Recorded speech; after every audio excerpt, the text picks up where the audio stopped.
Very good.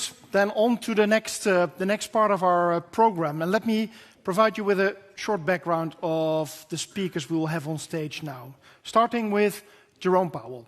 An attorney and investment banker by background, Mr. Powell is the 16th chair of the Federal Reserve. He became a member of the Fed's Board of Governors already in 2012.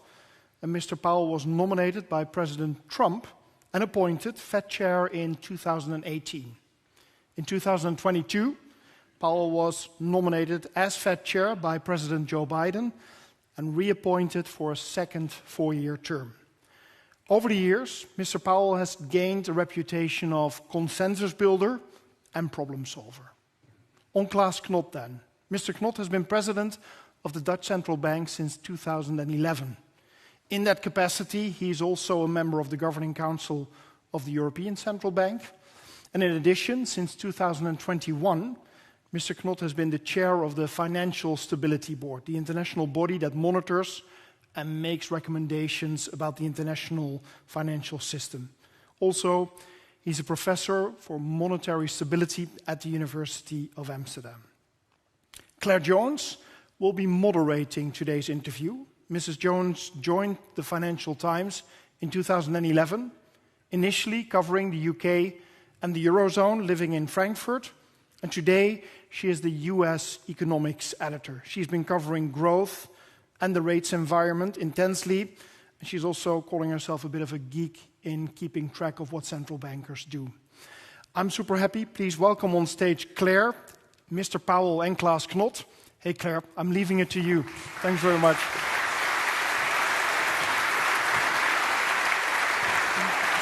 Yeah. Are you in the middle? No. Okay. Hello there. It's a pleasure to be here today in this wonderful venue. My name's Claire Jones. I'm the acting US economics editor of the Financial Times, and I'm here today with President Knot and Chair J. Powell. Chair Powell, I'd like to begin with you. Could you give us a brief summary of the US economy and where Fed policy is right now? Thank you, Claire. I'd be delighted to. Let me say it's great to be here. Thank you for being here. And Klaas, thank you for this great visit I've had here to Amsterdam. It's a pleasure and an honor to be here. So the U.S. economy has been performing very well lately. We had growth last year of just over 3%, quite a strong year. And it's driven by a number of things. I would point to a very strong labor market where you've got rising employment, you've got rising wages, so disposable income, consumers are spending. Generally, households are in good shape financially, they're not over-levered, and so we see a good picture. Consumer spending has held up very well. As well, business investment has been strong. Businesses are seeing opportunities to invest, and that has helped. I would also point to a fairly large influx of immigration into the country over the past couple of years, and those people are joining the labor force. We're experiencing still a labor shortage in many industries, and so there are jobs, and they're going to work and they're consuming, so that's also boosting growth. So overall, a good picture looking at the data so far. The labor market is very, very strong. It was, I think, overheated a couple of years back, and what we've seen is it coming back in gradually into a better balance over the last couple of years. And now I think if you look at a broad range of data, you could say that the labor market is about as tight as it was before the pandemic in 2019, and that's good. Real wages are now positive, and unemployment has been below 4% for 27 consecutive months, something that hasn't happened in a half century. So labor market very strong, and again, signs of gradual cooling and rebalancing so that supply and demand of workers is coming back into balance, which just as we would want.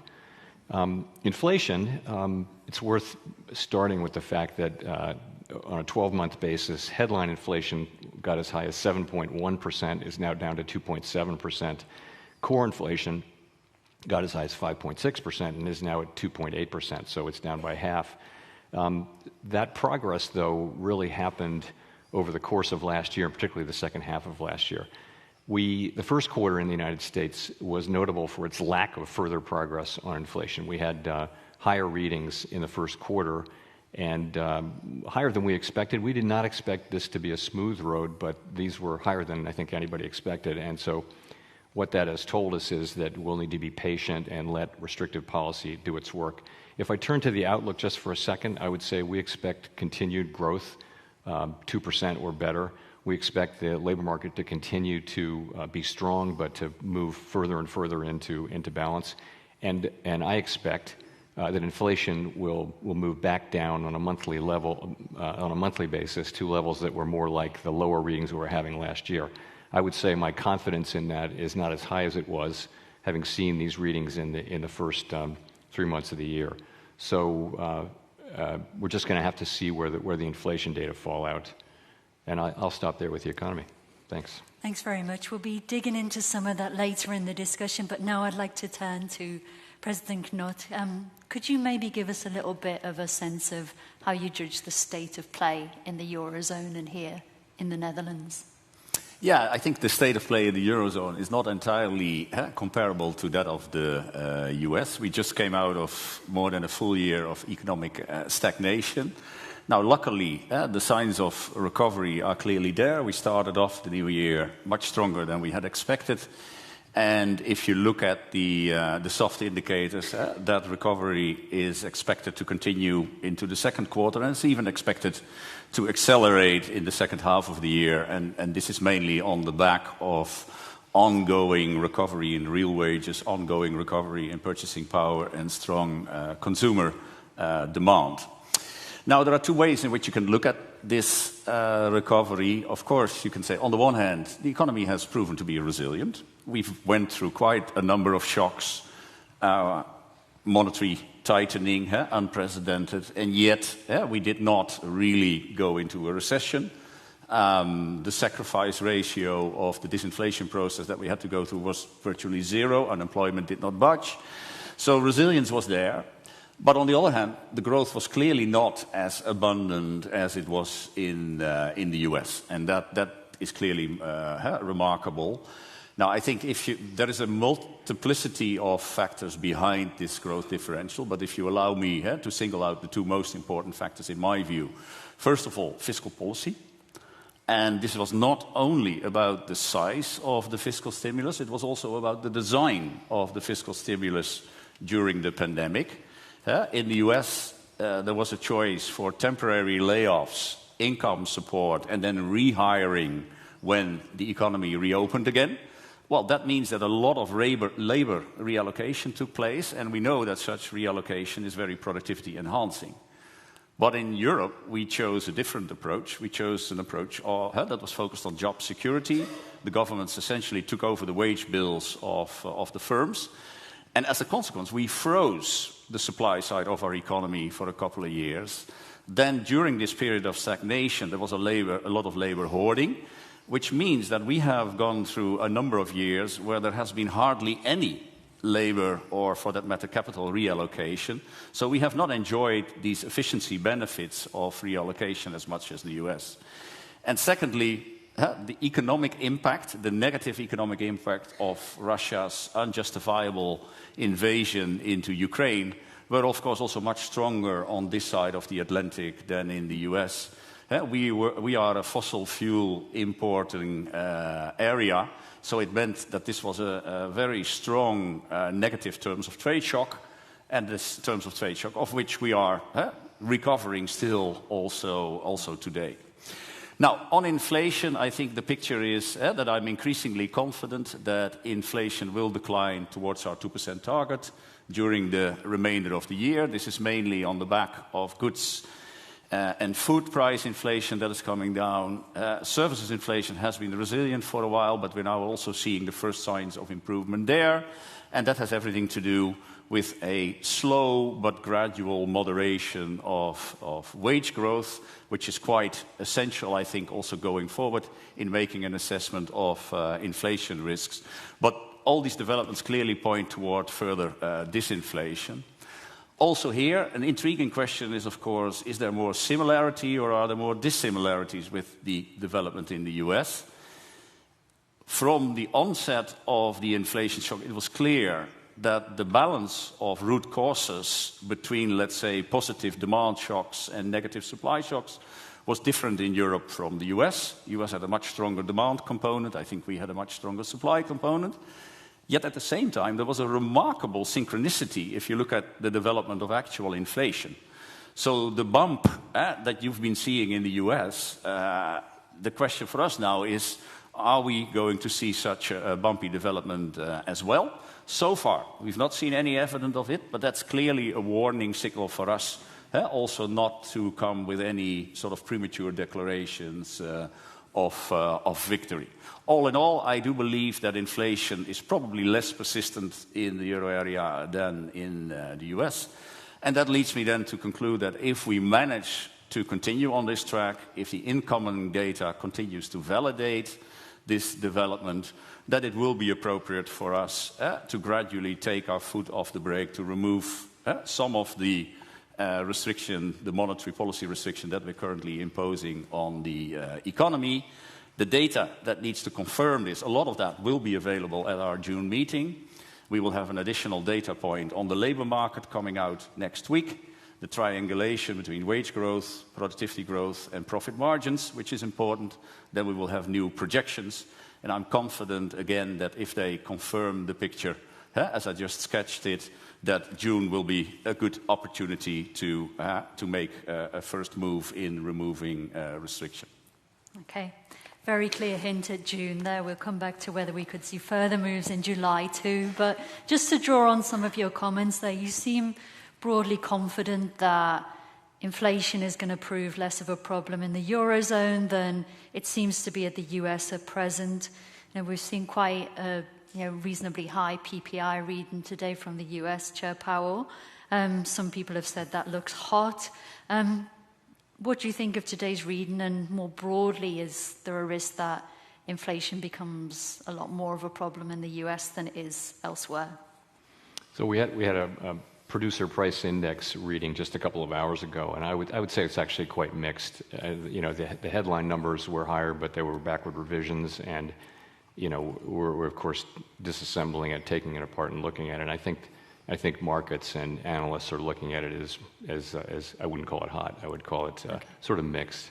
But in terms of the overall picture for inflation, I think you have to go back to last year, where we had historically fast disinflation. Inflation came down by two full percentage points last year. Why did that happen? It's really two forces working together. One of them is just the reversal, the unwinding of the pandemic-related supply and demand shocks. So that we thought we would always get that. We thought we'd get it in 2022, and we didn't, and then it really arrived in 2021. So that was a big part of this, was just the reversal of distortions, really, to both supply and demand. The second thing is just restrictive monetary policy, and restrictive monetary policy cools the economy and makes room for the supply side to heal, but also lowers demand and ultimately lowers inflation. So I do think those two have been working together. And the question you ask is inflation going to be more persistent going forward? I think, and that would essentially mean that we've gotten the supply side gains that we're going to get, and now it's down to lower demand, which would take longer and potentially be more painful. I don't think we know that yet. I think we need more than a quarter's worth of data to really make a judgment on that. We know that there are still businesses still report that there are shortages and labor shortages and things like that, which are now being addressed. In addition, even when the shortage is alleviated, there should be lags before that shows up in economic activity and inflation. So there may be some more there. I don't want to give up on it yet at this point. I also think that having restrictive policy, we have the highest interest rates in some time. I think that it may be that takes longer than expected to do its work and bring inflation down. I am confident that we will do that, but that we will get inflation down to 2%, and ultimately we will do what we need to do with our policy rate. And just to bring in a question that one of our members of the audience asked here, I mean, you referred to it briefly then, but from Edin at ORV, he asked, do you entertain the possibility that returning to the 2% target will not be possible with the current level of the Fed funds rate?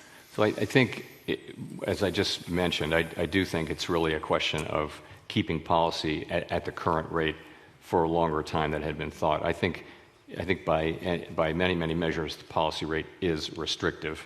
The question is it sufficiently restrictive? And I think that's going to be a question that time will have to tell. Entertain the possibility is, that could be a very small probability, but I have said that I don't think that it's likely, based on the data that we have, that the next move that we make would be a rate hike.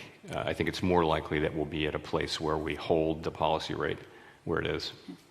And is there any particular component of inflation that concerns you? A lot of people in the US have been focusing on housing and that segment, but is there that, or is it something else that? So we think of it in three buckets, the first of which is just goods inflation, and goods inflation was negative for 25 years, mildly negative because, of course, globalization and many goods were manufactured elsewhere and shipped at lower costs. So that, I think, is performing broadly as expected over time. We had very high goods inflation at the beginning of the pandemic because of the supply chain issues. That came down a lot, and I think we expect that.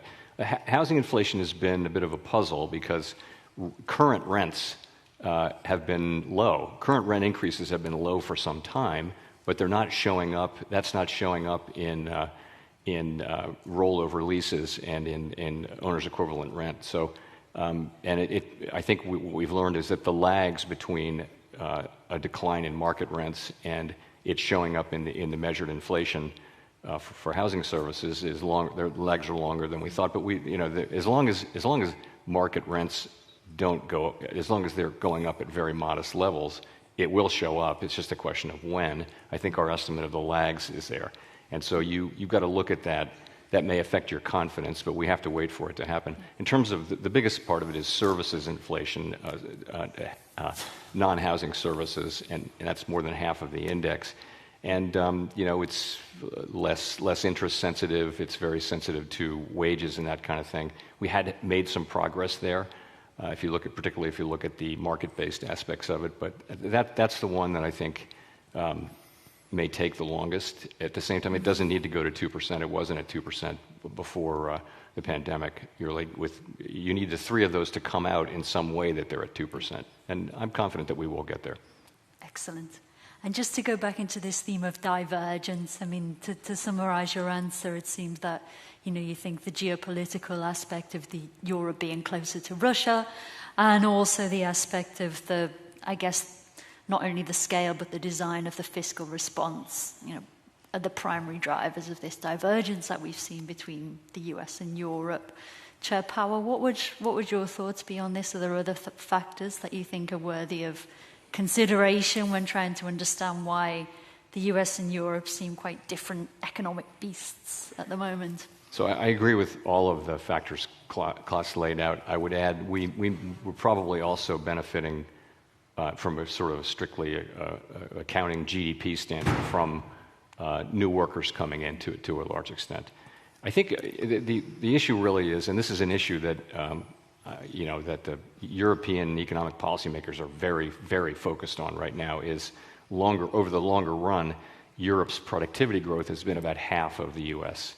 And so ultimately all you've got is hours worked, and that's largely a function of population, hours worked and then output per hour. That's going to be your economic activity and growth. And so productivity is really the thing that can enable living standards to rise over time. And there are a lot of theories on why that might be. I think from an American perspective, I would tend to point to the more flexible labor market, and also a more fully built out set of capital markets, which is parts of which are very focused on funding early stage innovative companies. So it's not just a bank-centric system. We've got a very highly evolved financial system. That may be another factor. Yeah. So plenty of other reasons there that are worth mentioning, I think. Turning back to you, President Knut, you gave a pretty clear signal, I think, that we're going to see a move in June. But a lot of the questions that people have put to us today have, stressed this point of usually there's been this sense that the ECB has been following the Fed, and it's raised a bit of a question mark as to what degree can the policies of, the two major global central banks, with apologies to the Bank of England, how much divergence can we really see? So, to what extent do you feel constrained by what the US central bank does, and would you perhaps be reluctant to cut in July should the Fed want to, stand pat and leave rates as they are for the foreseeable future? Look, I think if you talk about monetary policy of big central banks like the Fed and the ECB, that monetary policy always takes place in a global context. I mean, our markets are interwoven to a large extent, etc. At the same time, we both have clear domestic mandates that look on an economy which may be 10, 50% open, but it means at least 85% closed economy. So much of our inflation is actually being triggered still by domestic factors. So what we simply need to do is construct our own inflation outlook for the euro area. And yes, Fed policy is, of course, one factor that has an impact. And if you think about international spillovers, the first things that comes to mind is through the exchange rate. If the Fed were to run a tighter ship than we were going forward, then probably that would lead to some dollar strength and euro depreciation, which of course leads to additional imported inflation. But at the same time, you will also have a spillover effect through global financial conditions. Bond yields internationally are also moving in tandem. If you look at the last few weeks and months, bond yields in the euro area have gone up significantly without there being a true euro area reason for doing that. It was just the spillover from the US. And that effect is, of course, disinflationary. So if you look at the two effects, it's not so clear which of the two will dominate. And it's therefore also not so clear whether the developments in the US will really have a meaningful impact on the inflation outlook in the euro area. I don't think it will change the direction of travel in the euro area that much. So you'd be willing to cut in July too? Well, we've been saying all along that we follow a data-dependent and a meeting-by-meeting approach. And I keep repeating here, it is essential what is happening in the labor market in particular, because services inflation is still the main remaining driver of inflation in the euro area. So we will simply have to follow the data as it comes in, both on underlying inflation trends, the labor market, etc. And that's why there is no commitment beyond June. We will just follow a meeting-by-meeting and a data-driven approach. And data, when it comes to the labor market, it's really about the comprehensive assessment of the labor market. It's too simple to just look at sort of contractual wages. Contractual wages are coming down. But one of the problems now is that we have negative productivity growth in the euro area. We had negative productivity growth in Q4. In Q1, again, it seems as if growth in employment exceeds growth in GDP, which means that probably next week we will get another negative productivity growth number. And that means that unit labor costs are actually still going up. And then the question whether profit margins are capable of continuing to absorb these unit labor costs, that's something that we really have to assess over time when we decide on future steps. So nothing, no commitment whatsoever, open mind for anything beyond June. And just to turn back to the issue of US inflation for a moment, even though there's this sense that we did see a remarkable drop of inflation last year because it was, just so aggressive the year before that there is this sense that, there's still a public perception that prices are very high. How difficult is it to really feel as though you can keep credibility at times when trust in public institutions is under siege? And that's from Jerome Powell, who's from Leaders in Finance. So I think for central banks, credibility is kind of everything, and we only earn that one way, and that's by achieving our mandate for the benefit of the public over time. And also, I would add, a part of that is sticking to our knitting. Don't take on politically fraught issues that are really not our mandate. Do your job and explain as best you can what's happening in the economy. Of course, the economy the post-pandemic economy has surprised everyone. I wouldn't single out any single central bank or or group of forecasters. It's just been many things that were not supposed to be able to happen have happened. Nonetheless, we've made real progress on inflation. We're far lower than we were. I would say the risk that at the beginning we were very concerned that the very high inflation we saw might be quite difficult to bring down without a kind of very significant decline in employment and weakening economic activity. That didn't happen. That's just a great result. I think people are unhappy. You mentioned people are unhappy. That I fully appreciate that. And a big part of that, I think, is go to the store. Prices are high. You tell people inflation is coming down, and they think, I don't understand that. The price of all the things that I buy hasn't come down. So, they're not wrong. I mean, they're suffering. Particularly people at the lower end of the income spectrum are very hard hit by inflation from the start, which is why we're so strongly committed to restoring price stability and keeping it in place as long as possible. And just to turn back to Europe now and to the Netherlands in particular, we're sitting in a venue here that's really testament to the power of trade, for good and ill. In an era of deglobalization, when we're seeing daily headlines about tariffs, and how does the Netherlands as a small open economy, and indeed the Eurozone as a very trade-dependent region, really thrive? Yeah, that's a difficult question. I mean, it goes beyond saying that this is a development that is absolutely not a positive development for the euro area, and that we watch with a lot of concern.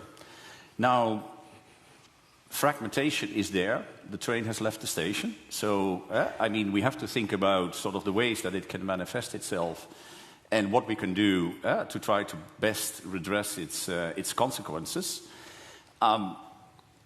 There is a sense that international business is actually to some extent more resilient to political fragmentation than we have been thinking beforehand. So that international trade is a little bit like a river that sort of tends to find its way, even if some obstacles are being raised here and there. But of course, the fragmentation, it impedes the diffusion of technology across borders, so that means lower productivity growth everywhere. I would also not underestimate the limitations that it puts on our capacity jointly and internationally to solve global problems. In a fragmented world, suppose we had a global financial crisis again, like in 2008, 2009. It would be much, much more difficult to get the G20 around the table and to agree on a concerted remedial plan as we did in 2008, 2009, think about climate change, etc. What can we do about it? Well, I think in Europe there is still a lot of untapped potential to at least strengthen our internal cohesion. We're not tapping the full potential of the single market. In many, many places the single market only exists in a name. We don't have capital markets union. I think we are really doing ourselves a disfavor. We don't have a banking union yet. And so we are missing out on opportunities to strengthen international trade, inter-European, I should say, trade and integration, economic as well as financial. Would you have anything to add on this topic? I know it's something that's featured in the Fed minutes about the links perhaps between trade barriers and inflation and so on. Do you see it as a risk? So this is a very, very hot political issue, not just in the United States, but everywhere in the world. And not trade policy, of course, not the job of the Fed. So, we, as I mentioned a few moments ago, I think we need to resist the temptation to just have opinions on all different kinds of economic policies, as fun as that might be. The elected government has to deal with these things, and they have to deal with the public on them. And they've given us really important assignments, and I think we need to honor the decision not to give us that. And I appreciate this is also an awkward topic, but it is deficits in the sense that the national debt is forecast to rise by the Congressional Budget Office quite substantially over the next 10 years. Does that make your life trickier as Fed chair rather too? I don't think it's not that it makes my life more difficult or the Fed's work more difficult, but I think it's utterly non-controversial to say that U.S. fiscal policy is on a on an unsustainable path. Not that our fiscal position itself is unsustainable, but the path is unsustainable, meaning that we have full employment and we're running big structural deficits, and it's we're going to have to deal with this sooner or later, and sooner is a lot more attractive than later. I do hear from elected people on both sides of Capitol Hill and in both political parties that they do understand this. Mm-hmm. And I think you mentioned the Congressional Budget Office. I think everyone should be reading the things that they're publishing about the U.S. budget deficit and the path, and should be very concerned that this is something that elected people need to get their arms around sooner rather than later. And you've noticed a lot, you've noted a lot that these supply side benefits that you thought might come in 2021 or 2022 did actually arrive in 2023. Now, what sorts of benefits from the supply side do you think we could see in 2024 and beyond? So I think we probably have realized most of the reversal of the pandemic supply side effects, but not all of it. But I think we could get more sort of the final parts of the supply chains really getting sorted out. As I mentioned, the surveys of businesses, they still say there are shortages. They still say that they have a hard time hiring people, for that matter. So I do think we're still getting very substantial numbers of people coming to the country and going to work. Let me add, immigration also not a policy that the Fed works on or has opinions on, but I'm just giving you the straight economics of it. People come in, they can get a work permit, they are getting work permits, and they go to work and they're paying taxes and they're creating economic output, and there are millions of them. So it's alleviating the labor shortage that we had in the industries that really had it the worst. So I think all of that, it probably helped at the margin a little bit in cooling the labor market off. It's both supply and demand, but we think at the beginning, in the longer run, it should be neutral on inflation, but in the short run, it might have been positive. So I think that's a factor too. And just to kind of turn to these broader demographic trends, there's been a lot of talk in recent years about how they will impact inflation, whether they have some sort of impact on R-star, the kind of, the Goldilocks level of interest rates in the longer term, one might say. I mean, how do you think about these kind of longer term demographic trends and other factors and how they're going to influence where you see this kind of magical Goldilocks neutral rate of interest? So the R-star, for those of you who aren't central bankers who read every word of every story Claire writes about us, R-star is really a longer run concept. R-star is a neutral interest rate that would neither push up on economic activity nor bring it down at some hypothetical future time when we're at full employment, we're at 2% inflation, and there are no shocks hitting the economy. So think 5-6 years down the road, there's this sort of nirvana out there. Its relevance for current policy making is kind of limited, and I think you need to say that. Really what we're doing in an FOMC meeting is we're looking at the broad effect of the things that we're doing on the economy, and we're asking ourselves, is policy tight enough? Is it too tight? We're looking at what's happening in the economy. We're thinking about lags, and it's not a debate over the level of R-star, because that's a longer run concept. Now, and the argument is made that R-star will go up, and this is a debate that economists have been having for some years now. But the idea is, between deglobalization and the need to fund the energy transition, and perhaps the need to spend more on military and the aging of the population, bigger deficits, higher, all of that could push up what is a neutral rate. And I think those are the interesting debates to have. But ultimately, we're not sitting around wondering what the longer run neutral rate is when we do policy. When we make policy, we're thinking today, is our policy delivering what the economy needs to move it toward the mandates that Congress has given us: stable prices, maximum employment. So would you divorce it from, I think why this has come into focus, if you like, is because, now that, cuts are being considered in some parts of the world, at least there's this sense in which people are thinking, how low will rates go? Would you see that as part of the kind of R-star debate, or would you want to divorce the two factors of this current cycle and where R-star will end up being? I think the R-star debate runs in the background, but again, it's a longer run concept.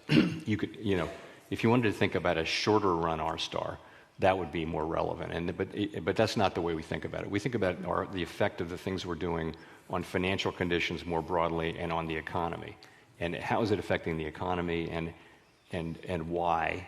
And and all of those things lead us to believe at this time that policy is restrictive and that it looks like it will take longer for us to become confident that inflation is coming down to 2% over time. And how is this debate occurring around the table in Frankfurt at the ECB about longer run interest rates, or even, where are we going to end up? What's the rock bottom for this cycle? Yeah, I mean, that's, of course, a difficult question to ask because there are so many moving parts here. But what I would say is that if you look at the likelihood or the likely nature of the shocks that will hit us in the future, we came out of a period in which we had globalization, which was a slowly moving positive supply shock, ever more goods for ever lower prices coming from the rest of the world, which meant that for almost 10 years we continuously had to approach our inflation target from below. We had a low inflation problem. Going forward with fragmentation, with aging of our societies, in my view, it's more likely that the shocks hitting our economy will actually be of the nature of negative supply shocks, not positive supply shocks. And if you think that through, that means that probably we will have to approach our inflation target more often from above than from below. And that probably suggests that we are not, that at least I don't regard it very likely, that we will move back to the time in which we had a continuous sort of a fairly persistent low inflation equilibrium with very, very low interest rates. We probably have to, on average, run a slightly tighter ship because of the nature of these shocks that are currently relevant to our economy. And just to come back to something that I think has been kind of in the background here for quite a lot of the discussion about high interest rates taking possibly a while longer till they have the desired impact on some pockets of the economy. How do you see that? Is this a legacy of this very low interest rate era? And how do you really address that when it comes to monetary policy? That is there just going to be this lag from now on that didn't exist, say, relative to pre-2008? So I think if you look at the bigger picture, we've seen the labor market's a good place to see this. You've seen demand for workers cooling off pretty substantially. The ratio of vacancies to unemployed people, for example, has gone from more than 2 to 1 to now 1.3 to 1, and it was 1.2 before. So that's a decline in demand. That's demand related. You also see wages coming down. You see quits coming down. So I think that tells you that policy is probably restrictive. I think it's also fair to say, though, that the U.S. economy is different this time for a couple reasons. One is that people financed themselves into very low-rate mortgages, and now they won't move because they would be moving into a higher-rate mortgage if they did, and they would be throwing a lot of value away. The same is true of businesses, many of which, as indeed you would expect, have termed out their debt. And so they're not feeling the effects of interest rates. So it may be that policy is hitting the economy not quite as strongly as it would have if those two things were not the case. Notwithstanding that, I think the overall picture still is policy is working. It's weighing on spending. It's weighing on interest-sensitive spending, and it's certainly weighing on the labor market. It's a question of restrictive policy. As I mentioned, our policy is the highest it's been in quite some time. The rate is, at 5.25% to 5.5% is high relative to recent history. So we think that it's probably a matter of just staying at that stance for longer, and that's how we're thinking about it. And I mean, you note about housing and about the standard model in the U.S. being I think I'm right, the 30-year mortgage is kind of the standard mortgage product. I think here in the Netherlands, flexible rates are quite more fixed rates. Yes, absolutely. So fixed rates are quite common too. But I imagine with shorter 10, shorter 15, duration. an average mortgage, I think, has an average maturity of like 16 years. Of course, that's a little bit endogenous because of the low interest rate period we had for so long that, of course, mortgage holders tended to extend the maturity. So now, lately, it's been coming in a little bit.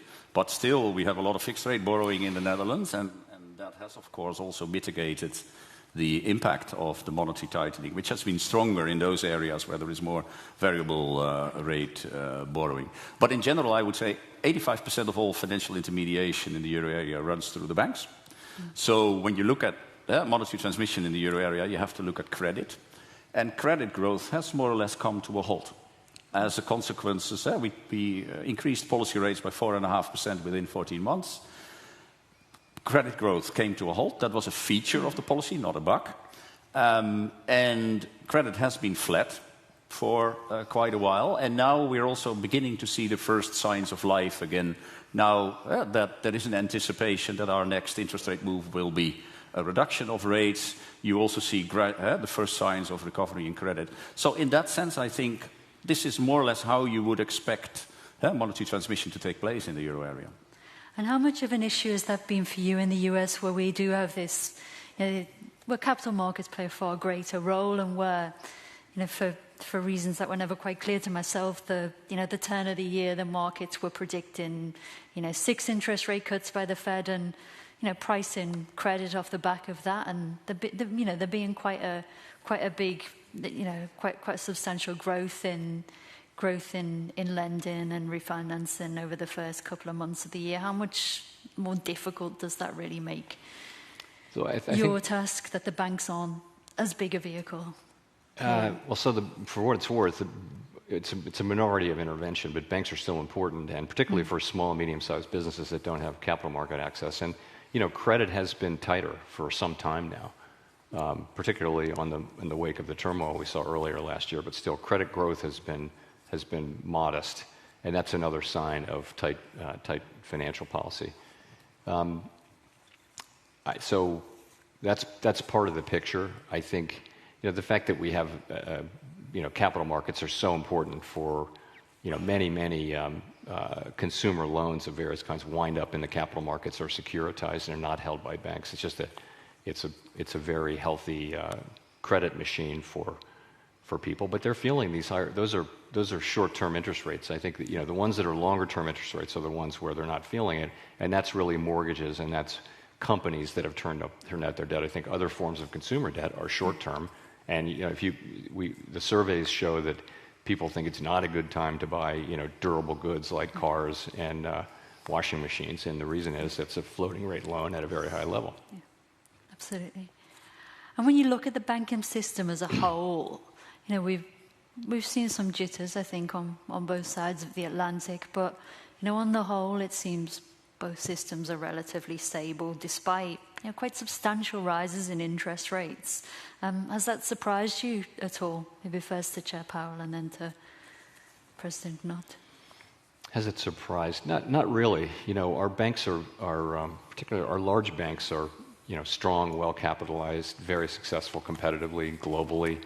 They're in I think one of the reasons why the recovery broadly around the world from the pandemic has been strong as opposed to the one from the global financial crisis is that the very large financial institutions came through just fine. The U.S. banking system overall is in good shape. Banks are making loans, as I mentioned. Credit conditions are a bit tight, but that's part of our policy. So I wouldn't say I'm surprised. I think we obviously had a period of turmoil early last year, and we acted pretty quickly to stem the turmoil and also to go to work as a supervisor and make sure that banks had good plans on liquidity, had capital, understood the portfolio losses that they have for longer run securities, and are in a position to understand and manage those. Well, I think it's pretty clear that if you have such an unprecedented rise in interest rates in such a short period of time, that this constitutes a massive shock to the financial system. So when we were sort of in the process of tightening, of course, this was sort of enhanced monitoring, an area for enhanced monitoring. Now, I think we can say, so far, so good. I entirely agree with Chair Powell that the core of the financial system has held up quite well.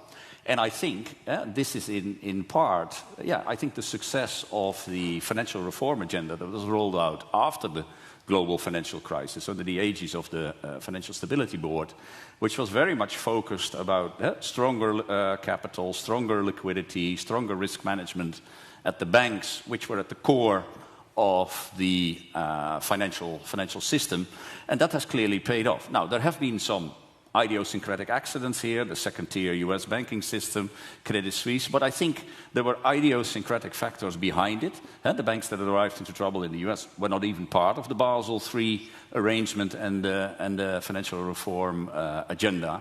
But I would say so far, so good. The question marks today are much more in the non-bank financial intermediation space, where we have seen a couple of quasi-near-miss accidents, I would say. The Dash for Cash, the LDI, the Archegos, the commodity traders in February 22. So these have all been pockets of vulnerabilities where you saw a combination of excessive liquidity mismatches combined with pockets of hidden leverage that we were unaware of before. And that is now also front and center of the work program of the Financial Stability Board, much more the NBFI space. Of course, we have to learn the lessons from the few banking failures that we did see, and that is continuous maintenance. But I think if you were to ask me, my main focus is more on the NBFI space than on the banking space. We'll come back to Credit Suisse because I know that's a topic that you've spoken about quite a bit, and a few of our audience have got questions on that. But non-banks, would you share that, that sense in which they're the big lurking danger in the financial system right now? I guess I would say it this way. In the U.S., non-bank participants by non-banks in lending activities, for example, has been growing very, very fast. And it's a fairly new thing, and in many cases, whole markets are being now taken over, or now majority for non-banks. And so our job is to monitor that very carefully, because I'll say a couple of things. One, there hasn't been a downturn yet. You worry about very fast growth in anything. It just kind of raises financial stability questions, and you wonder, is it a bubble? What will happen? Will it deflate, and that kind of thing. And so you want to be watching it carefully. I will say, though, it's different. Some of the we've spent a lot of time looking at it. I just point to a couple of things. One is many of the lending structures are not subject to run in the way that banks have traditionally been. The funding tends to be from limited partners who have their investment locked up for many years, and they can't get it out. So as opposed to the danger with a bank can be that all the depositors want their money at the same time, and that's the traditional problem that we've been trying to solve with bank regulation for hundreds of years. But these are different. They don't have, and runs are responsible. Bank runs or things like that are really responsible for an awful lot of the problems that happen in one form or another. So the non-bank financial sector doesn't have that as much. Another thing is the ties between banks and the non-bank financial institutions are substantial and growing. So there's plenty of monitoring for us to do there. It's not obvious to me that at this point that it's a net loss to financial stability, but I would say our jobs are to monitor it very carefully and thoughtfully and understand the implications. And just to return to the topic of Credit Suisse, we had a question submitted ahead of the event. In your keynote speech at the 7th Annual Conference on European Systemic Risk, you talked about events surrounding Credit Suisse. What can the Foreign Bankers Association, to which we're speaking today, and the Netherlands Bank learn about the collapse of the Swiss lender? Well, I guess the main thing one can learn about the collapse of Credit Suisse is the huge importance of governance within financial institutions, because it is pretty clear that the events that led to the failure of Credit Suisse were not sort of a classic lack of capital or, let's say, too much credit risk relative to the capital. It was management failures, there was outright fraud, there were misinvestments, there was misbehavior, even at the top of the institution. And if you have a series of governance failures at an institution, it will lead to an erosion of confidence. That erosion of confidence will lead to deposit runs, which, by the way, already took place much earlier than March 23. There was already a significant outflow of deposits also in the fall of 2022. And so we have to remind ourselves, it is not only about capital and liquidity. Governance of financial institutions is of utmost importance. And are there any questions about AT1s and the treatments of those particular instruments that you think can be drawn in the Dutch context? Yeah, of course, there was a case where AT1s have been completely written down. So I think it behooves us to look a little bit deeper into this issue, why the AT1s were drawn down, whereas equity was not fully written off.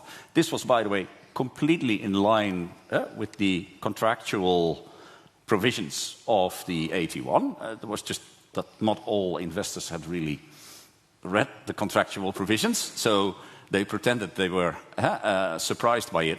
But I think from every case, I think we should try to draw some lessons. But in this case, at least, it allowed the authorities to write down 16 billion Swiss francs, which was helpful to generate the interest of UBS to actually take over. And now turning back to you, Chair Powell, we've got a very nice question here from Liu Zhan from ECBs, who asks, during COVID, the Federal Reserve applied high levels of monetary stimulus to further raise asset prices and support growth. Bloomberg called you Wall Street's head of state as a reflection of how strong your actions were on asset prices and how profitable your actions were for Wall Street. How does that make you feel, and how do you look back at this with the benefit of hindsight?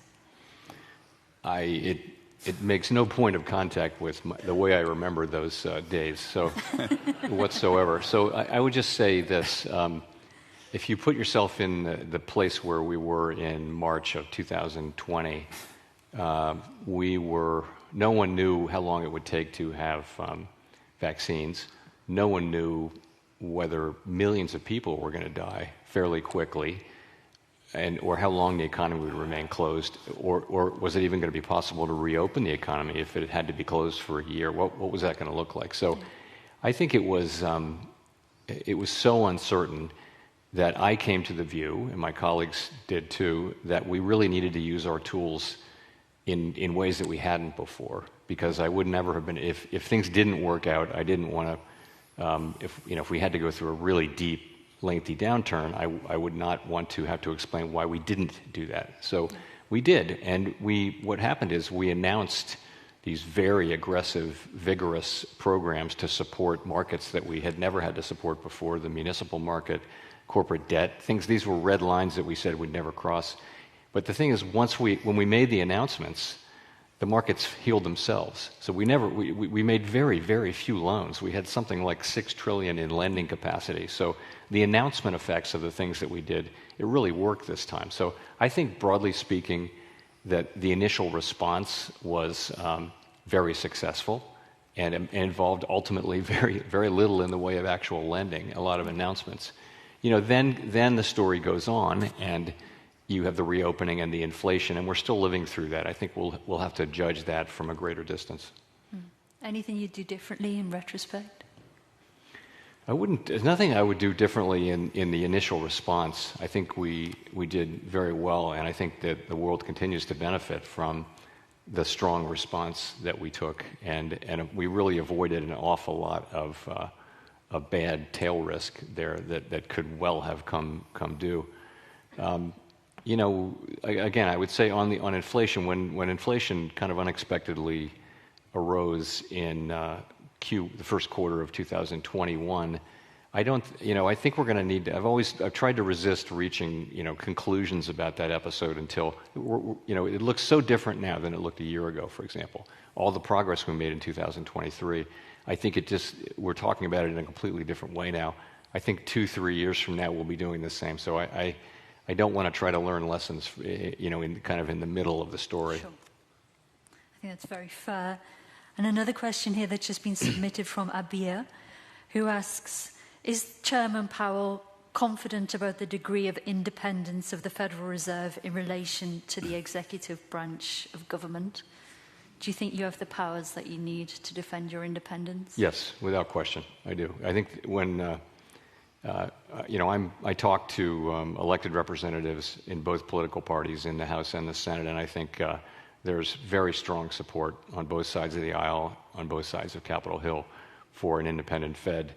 I think people do understand that, we're just there to do our job on a non-political, non-partisan basis. Nobody's perfect. Everyone makes mistakes, but the Fed is doing the absolute best we can with the tools that we have and the understanding of the economy that we have. I think that is very broadly understood and supported on Capitol Hill. So I'm less worried about that than the sort of things that have been in the press lately might suggest. Okay. The same question to you. Do you feel as though the ECB's independence is well enough enshrined? Oh yes, I think the ECB has one of the strongest statutory independencies of maybe all central banks in the world.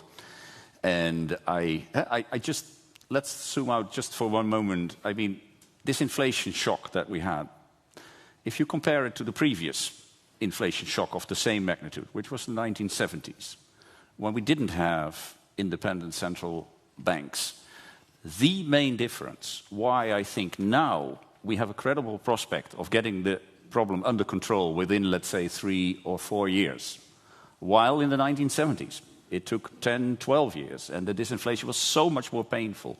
The sacrifice ratios were so much higher, high unemployment, etc. The big difference is central bank credibility. During this huge inflation wave, inflation expectations continued to be well anchored. They never drifted away from 2%. This is so different to the 1970s. And why were inflation expectations so much better anchored this time around? Of course, that you can have a debate about it. It's about psychology, etc. But I would posit that the higher degree of central bank independence is clearly an integral part of that story. So this is a very tangible way in which we can show to society the benefits of having independent monetary policy making. And would there be anything that you'd like to add to that on the case for central bank independence? I think Klaas said it very well. I mean, I think in the United States we don't have quite the constitutional, support that you have for it. It's a statutory arrangement. It's an institutional arrangement that has benefited the public. And that's all it is. Congress can change it any time they want. It would take Congress to change it, though. There's nothing the executive can do. I don't think that's likely, but as long as what we're doing is keeping our heads down, working on the things we're supposed to be working on, doing our absolute best, and explaining ourselves as best we can, acknowledging mistakes, and going forward, and that we will have the faith in our independence that we need, and I think we do have that now, and I'm determined that we'll continue to have it. And I think that's a very suitable note to end this discussion on. I'd like to take this opportunity to thank the Foreign Bankers Association for putting on this wonderful event, the organisers Richard and Maxine, at Cognito Media, our audience here, and many of you joining online, and of course our panellists. Both of you have been superb. Thank you for joining us, and enjoy the rest of your day. Thanks a lot. Thank you. You're welcome. Thank you.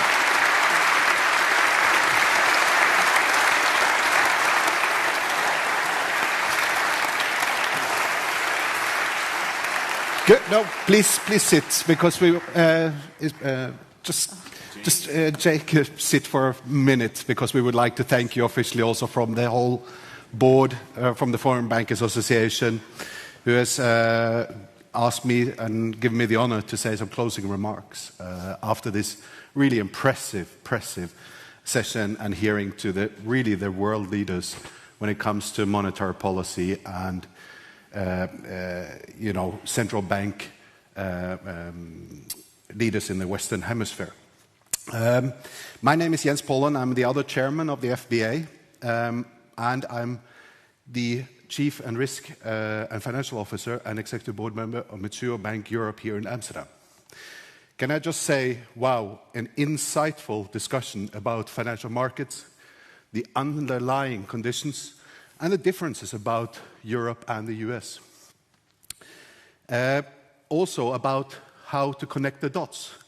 Thought that was a very interesting start of the session when we're also talking about the two different continents. Therefore, and in line with all the thanks that have been given here today, let me also take this opportunity to thank the guests of honor and other distinguished speakers and supporters and contributors here today. First and foremost, of course, a big thank you to Jerome Powell, taking the time in his very busy schedule and also during the US presidential election year to attend and speak here at the FBA special event. It's been really an honor and privilege of having you here and listening to your insightful comments. As my fellow co-chairman has already alluded to, this has been our dream and making for years.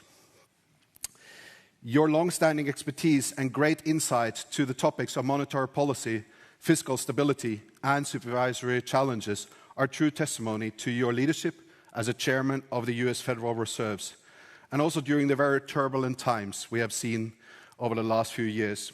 We wish you all the best for the period ahead, and whatever the outcome of the US presidential election, we hope your leadership of a stable and prudent monetary policy will prevail.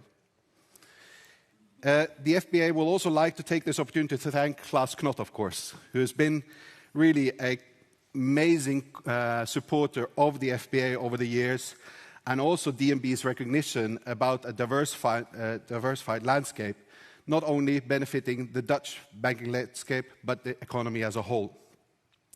Let me not forget to also thank Artie for her insightful comments on the connecting the dots, and also Claire, who skillfully were able to moderate the dialogue between Jay and Klaas, and also asking very interesting and pointed questions.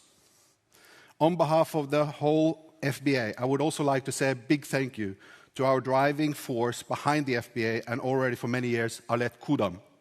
Without you and your immense support to support the FBA, its members, and the FBA board, and the wider community, we would never have been able, and certainly not being able to hold these great events as we have here today. May I get an applause, please?